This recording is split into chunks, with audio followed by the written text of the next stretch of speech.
Coach Saleh, come on through. Congratulations again on the job over in New York. Now, you recently became the NFL's first Muslim and third Arab American head coach.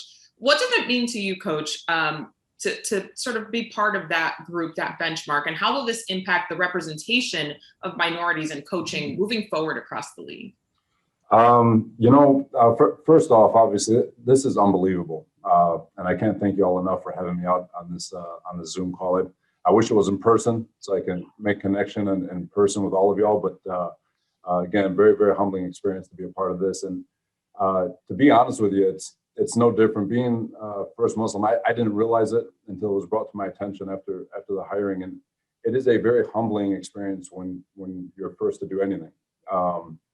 But what I think it does from a minority standpoint, it shows the inclusion in terms of which the league is trying to reach. So I was fortunate enough to be in San Francisco, where Saleh is the scouting assistant, and of course Katie Sowers being with us for 4 years, and both did do an unbelievable job at what they're asked to do. And so I think it's just a demonstration in terms of what kind of reach the NFL is trying to have and where it's trying to get to, and the reputation that it does have with regards to not seeing color, not seeing gender, and just wanting the best people possible to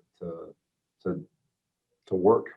And so again, being the first is humbling, but just to be able to recognize where this league is going is pretty cool. Coach, what are you looking for in a future candidate, though, to fulfill a role at the club level? What exactly are you looking for? Like, what are the traits when you write down, like, they got to check this box, this box, this box for me when they come through? So Coach Flores hit the nail on the head. First and foremost, you're looking for good people, just good, honest people who can hold themselves accountable, who do things right, who have great work ethic. And then depending on the job you're being asked to achieve, whether it's an entry-level job or a scouting job, whatever it is, if you're entry-level at the coaching position, you probably got to be great on a computer. You got to be able to work video equipment, just the necessary stuff. Can you impact the group? Can you do something to make us better? Do you know how to solve problems? Do you work for permission or do you work for intent? So what I mean by that is, are you working to find ways to get better, or are you waiting for somebody to tell you to get better? And those are different things that, to me, when you're interviewing with people, just like Brad just talked about, you've got to project who you're going to be and what they can expect. And being a self-starter, a self-motivator, a problem solver, as Coach Flores just talked about, those are very, very important with regards to trying to wedge your foot in the door. That interview is allowing you to put your foot in the door, and it's up to you to shoulder through that thing and make sure they have no choice but to bring you in. I have another question here that I want to tee up to the entire panel, but Coach Saleh, I'll start with you since we have you right here. Throughout your career, and of course recently, how has the perception of women in football changed and progressed? I think it's obviously changing. Like I said, her growth, it's clearly changing. Is it where it needs to be? No, but do I think it's closer than it was yesterday? Absolutely.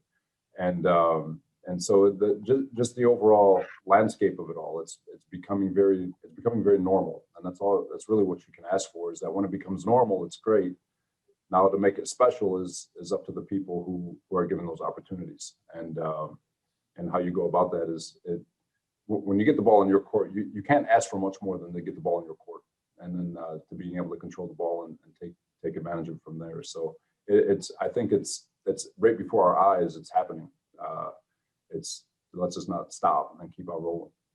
My question is really for anybody. How can I kind of close that gap now where I am, in terms of where I am and where I will eventually be within the National Football League? I'll start with this one. I think it all starts with relationships. This whole thing is built off relationships.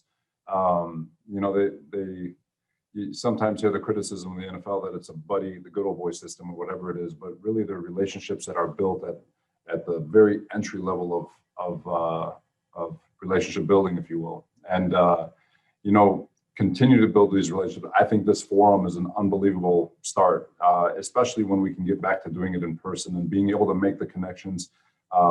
There's obviously Coach Flores, Brad, Terry, and I know there's a heck of a lineup tomorrow too.